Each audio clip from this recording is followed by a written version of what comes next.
Welcome back to The Takeout. Thanks for hanging out with us. Venezuelan opposition leader María Corina Machado has made her first public appearance after 11 months in hiding. She's in hiding because she fears for her life inside Venezuela. Machado arrived in Oslo, Norway, after her daughter accepted the Nobel Peace Prize on her behalf. CBS News has learned quite a bit about the difficult and intricate operation to get her there. Our Lilia Luciano spoke with the head of the mission that achieved that pretty surprising result. The most dangerous thing in operations of any kind are moments of transition. What was that transition like in this case? Very complicated, very complicated. We had multiple transitions in multiple domains, through multiple vehicles, through multiple modes of transportation. Again, there was a land component, a maritime component, and an aviation component. And at any one of those moments, transition moments, and there were transition moments through those areas, through that pipe, if you will, through that mechanism, which is what we call it, a mechanism, everything and anything can go wrong.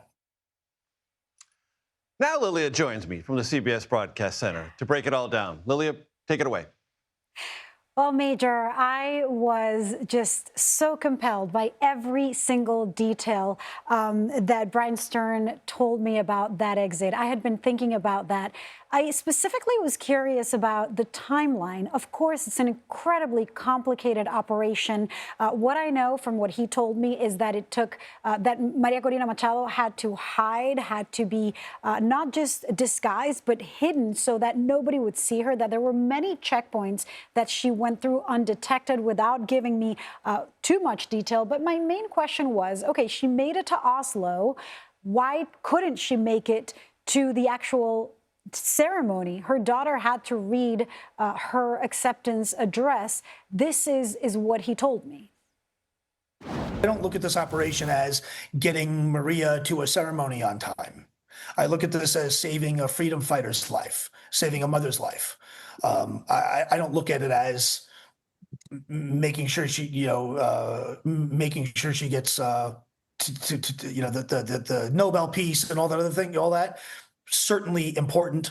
Certainly, I'm not minimizing it, but when we're in the middle of the operation, nobody really cares about the cameras at that moment. We're all just trying to stay alive. He says it took about 4 days before this all went down that he started planning, that he started working on it, that she was in the water with him on a boat for something like 12 to 13 hours. And prior to that, there was an escape plan on land, not counting the maritime one, that lasted something like 15 or 16 hours. Of course, we finally saw María Corina Machado reach Oslo, greet her supporters, her allies, the presidents of Panama, Argentina, of Paraguay, and Ecuador, who were there to greet her and, of course, hug her children. That's one thing that Brian told me, is that he told me I was starstruck. I had never rescued a Nobel Peace Prize winner, or any kind of Nobel Prize winner, or anybody at that level of recognition. And that was, on the one hand, a huge challenge to go undetected, given the amount of intelligence from multiple countries that are allies of Venezuela who could have been watching. The other aspect of that was, he said, how honored he was. I also asked him, how involved was the United States? Were you directly coordinating or following the guidance of the U.S. military? Look, you're in the Caribbean with all of this military escalation that we're seeing.